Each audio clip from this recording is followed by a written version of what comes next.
Hey everyone, it's Mike Mosteller again, Democratic nominee for House of Delegates in the 21st District in Hurricane and Cloden, West Virginia.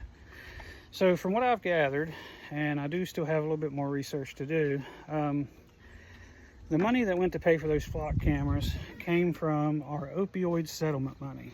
So to get you up to speed, in the early 2000s, when the opioid epidemic was really kicking off, a very ambitious lobbyist lobbied for a shit ton of opiates to be prescribed by doctors in West Virginia. I mean, a lot. And that man's name was Patrick Morrisey. Yes, Governor Patrick Morrisey.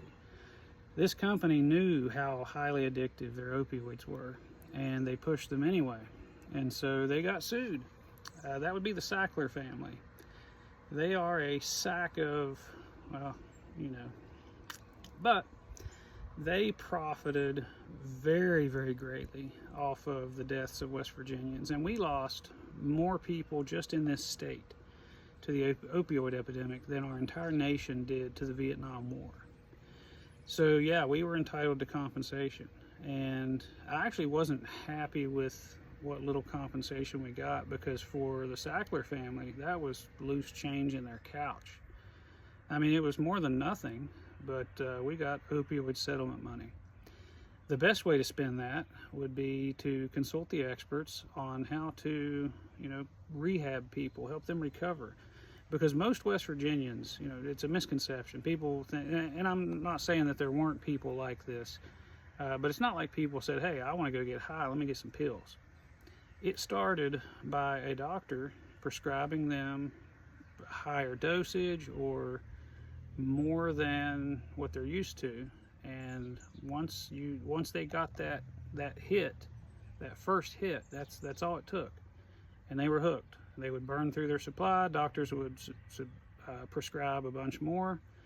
And then, of course, instead of dealing with this by thinking, they decided, well, let's just lock the doctors up, and that dried up the supply of the painkillers. And the painkillers are made from opium. Opium is heroin. And so guess what flooded the streets of West Virginia? So around the mid-2010s, heroin flooded West Virginia because, and I quote from an anonymous person who is no longer with us because of that epidemic, the high that you get from heroin is the exact same high that you get from painkillers like Oxycontin and Roxycodone and all those, and Lortab and Percocet. And so a lot of people, when the pills dried up, they turned to heroin.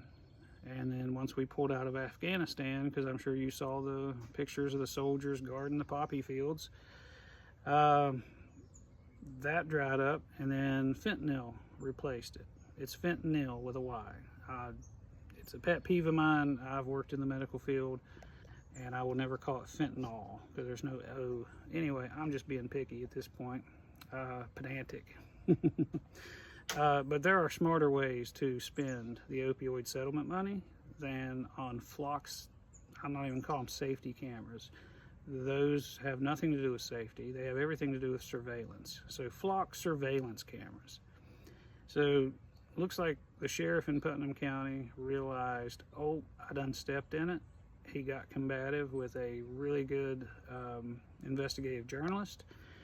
And looks like today, I've already shared a picture and a video of it. It looks like he just went around with a sawzall and cut them down. So, I mean, good on him for doing that if it was him. But it helps to tell the truth to begin with. And shame on the county commission for spending our opioid settlement money on mass surveillance. I think that money could have been spent. I have a relative who was forced to do it through the courts, but she successfully went through drug treatment. She had been addicted her whole life for about 25 years, and since since the rehab, the inpatient rehab, and the halfway house was provided at no charge, she now is a productive member of society. She has a full-time job. I'm so proud of her. And there are so many West Virginians who have said, you know, if there's a magic pill, I would take it just so I can not feel sick from this anymore. So there's a lot of people who want to get clean, and I think that money could be best spent on programs that will get them clean. Rehab is prohibitively expensive, and halfway houses are prohibitively expensive. So we could spend that money on those programs. You know, catch somebody with drugs, go to drug court, give them an option. You know, go to jail, or we can put you through rehab, a real rehab, inpatient treatment, alleviation of the withdrawal symptoms, and then a halfway house so they can be monitored for a certain period of time. So we owe it to the people who we have lost along the way, and we owe it to those who are still struggling with addiction. They're not a lost cause, and people complain about the worker shortage in West Virginia. That will help fix it. So anyways, that's my 2 cents. Thanks for tuning in.